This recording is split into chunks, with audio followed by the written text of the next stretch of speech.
Well, East Tennessee will see hundreds of earthquakes each year, but they are usually a 3-point magnitude and barely felt. So this is certainly a rare occurrence for us here in East Tennessee and could possibly go down as in the top 5 strongest magnitude earthquakes we've seen in quite some time.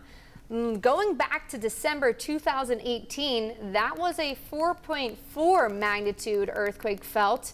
So it's been many years since we've seen an earthquake of this magnitude occur in East Tennessee. And of course, Sam, we've been hearing that people in areas even very far from East Tennessee felt this, and it was just a shock to everyone.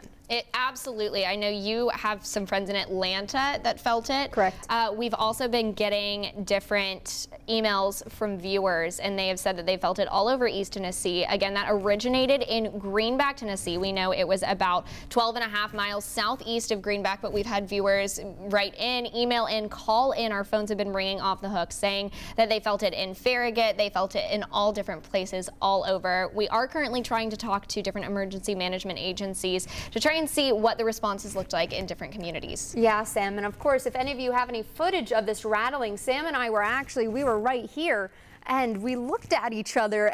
We couldn't believe what was occurring. We honestly didn't really know. Going back to, again, the fact that this is very rare and could go down as one of the top 5 strongest earthquakes felt in East Tennessee, with the strongest dating back to the strongest latest one being a 4.4 magnitude back in December 2018.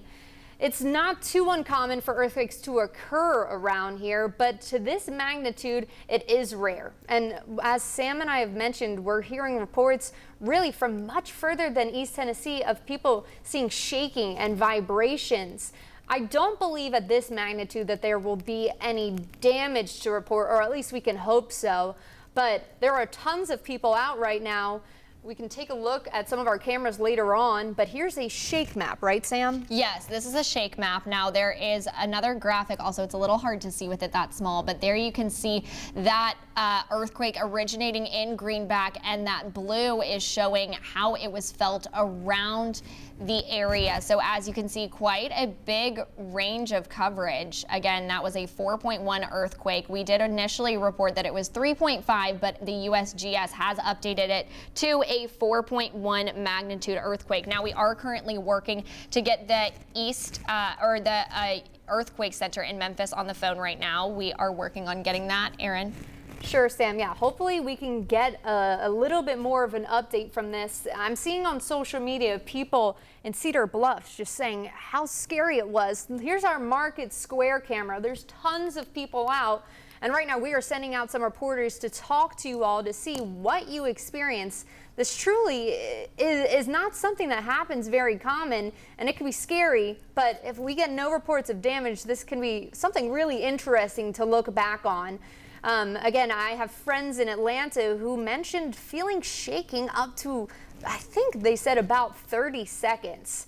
And you can imagine how far that is and the impacts that we felt here in Knoxville compared to the shaking that is in Atlanta. There were light shaking here in the studio.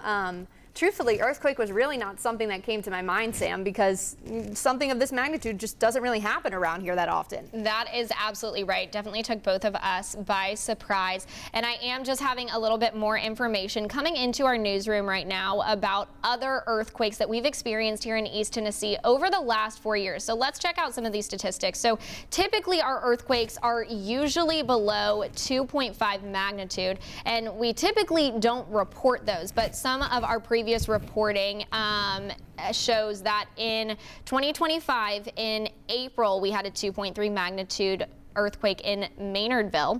And then in November of 2022, we had 2 small ones. We had a 2.2 magnitude earthquake in Rutledge and a 2.0 in Harlan County, Kentucky. And then going back to October of 2022, we had a 2.5 in West Knox County. In August of 2022, we had a 2.2 in Alcoa. In May of 2021, we had a 2.2 magnitude earthquake in Bearden. And in April of 2021, we had a 2.0 in Cades Cove. So as you can see, typically when we do feel earthquakes, we are feeling them below 2.5 magnitude. Again, this one was a 4.1 magnitude earthquake.